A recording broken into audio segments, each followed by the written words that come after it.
নির্বাচনের আর মাত্র কয়েক ঘন্টা বাকি, এরই মধ্যে প্রস্তুতি সম্পন্ন হয়েছে শেরপুরে। কেন্দ্রে কেন্দ্রে পৌঁছেছে নির্বাচনী সরঞ্জামও।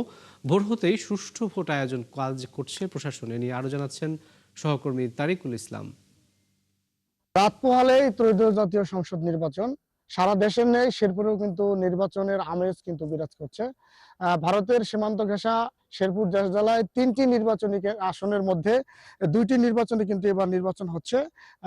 শেরপুর ৩ আসনের জামায়াত প্রার্থী নুরুজ্জামানের বাদলের মৃত্যুর পর কিন্তু সেই আসনের নির্বাচন কিন্তু বন্ধ ঘোষণা করছে রিটার্নিং কর্মকর্তা।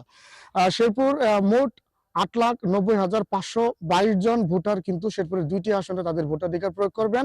এদের মধ্যে পুরুষ ভোটারের সংখ্যা ৪,৪০,২৫৮ এবং নারী ভোটারের সংখ্যা ৪,৫০,২৫৬ এবং তৃতীয় লিঙ্গের ভোটার রয়েছেন ৮ জন। জেলায় এই ২টি নির্বাচনী আসনে ২৯৯টি কেন্দ্রের মধ্যে আইনশৃঙ্খলা রক্ষাকারী বাহিনী ৭৯টি কেন্দ্রকে অধিক ঝুঁকিপূর্ণ ঘোষণা করেছে এবং কম ঝুঁকিপূর্ণ হিসেবে নির্ধারণ করা হয়েছে ৯৯টি কেন্দ্রে। এই ২টি আসনে মোট ১০ জন প্রার্থী কিন্তু এবার নির্বাচনে প্রতিদ্বন্দ্বিতা করছেন। আমি রয়েছে এই মুহূর্তে শেরপুর সরকারি বালিকা উচ্চ বিদ্যালয় কেন্দ্রে। এই কেন্দ্র কিন্তু ইতিমধ্যে ভোটারের ভোট কার্যক্রমের যে আনুষঙ্গিক যে সরঞ্জাম, সেই সরঞ্জাম এসে কিন্তু পৌঁছেছে।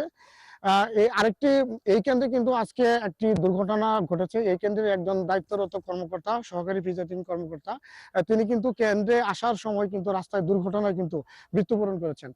এই ছিল শেরপুরে ভোট পূর্ববর্তী সর্বশেষ চিত্র।